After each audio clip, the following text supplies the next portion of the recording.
Have you ever had a day where you didn't really get much done, but by the end of the day you felt completely drained anyway?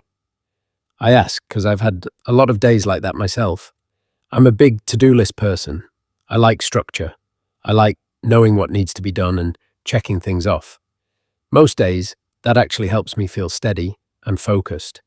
But there are days when I look at that list and I just can't move myself to do anything at all. I know the list is there. I know what needs to be tackled. And yet I feel completely drained. And then the questions start. I ask myself, am I lazy? Is this just how I am now because I'm getting older?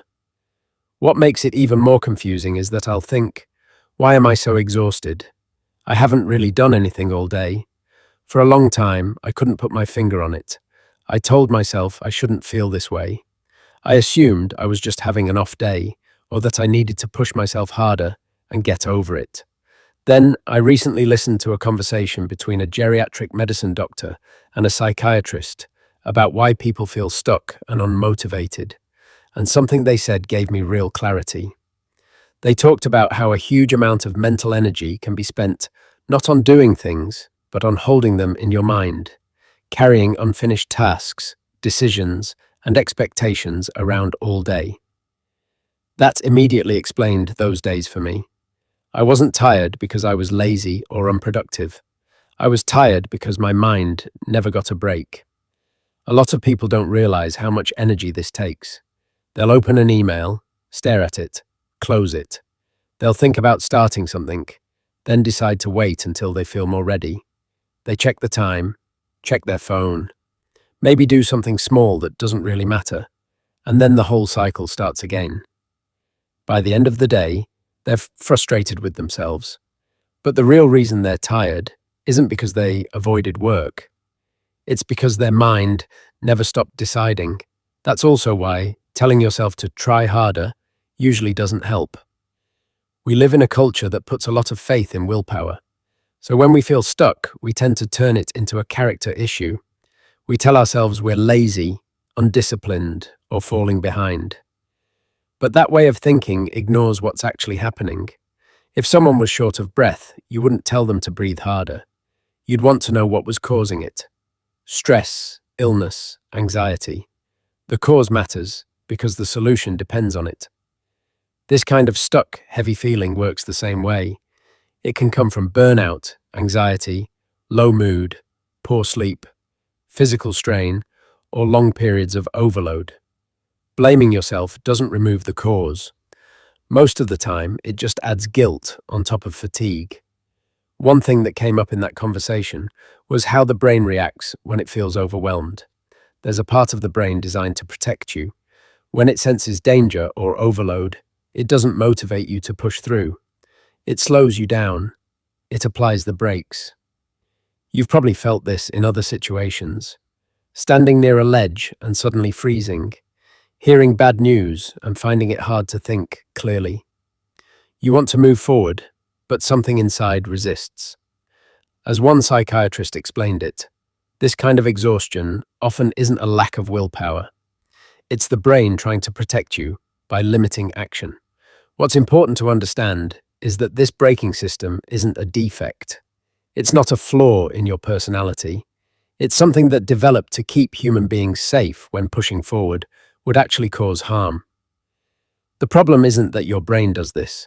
The problem is when life doesn't allow enough recovery, choice, or breathing room for that system to turn itself back off.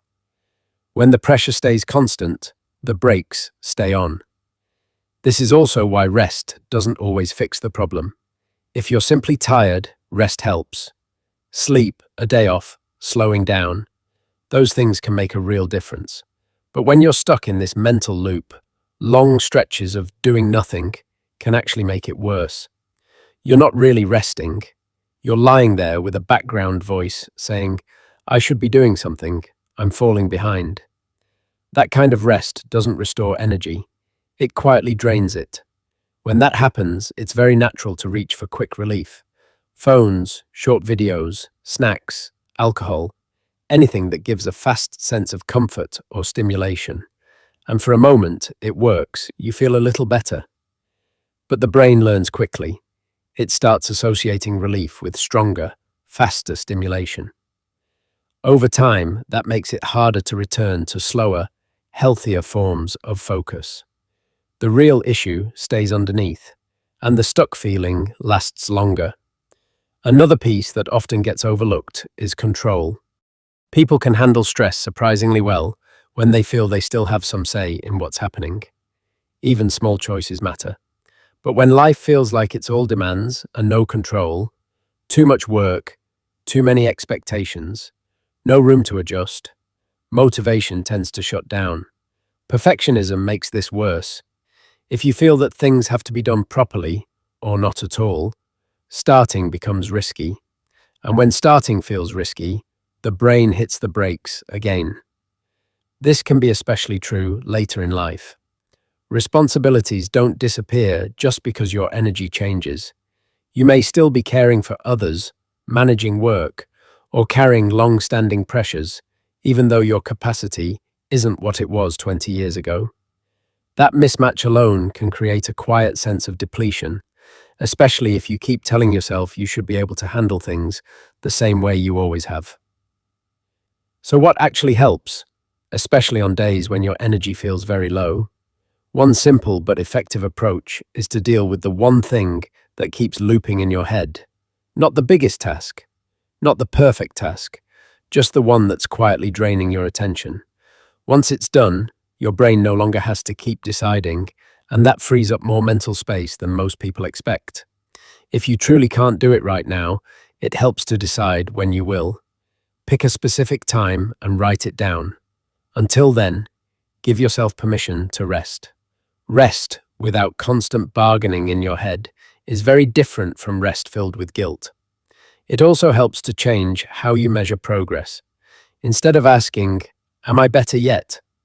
ask, "Is this slightly easier than it was last week?"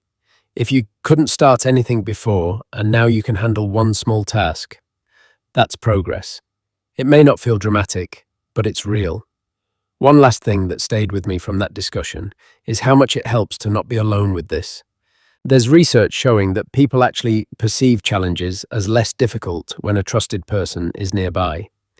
Not fixing the problem, not offering advice, just being there.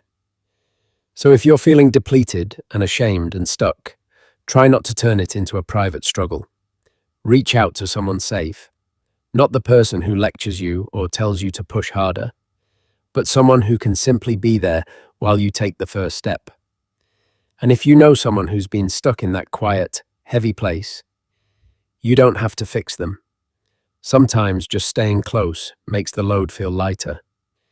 If you've been feeling unmotivated or slowed down lately, I wouldn't call you lazy.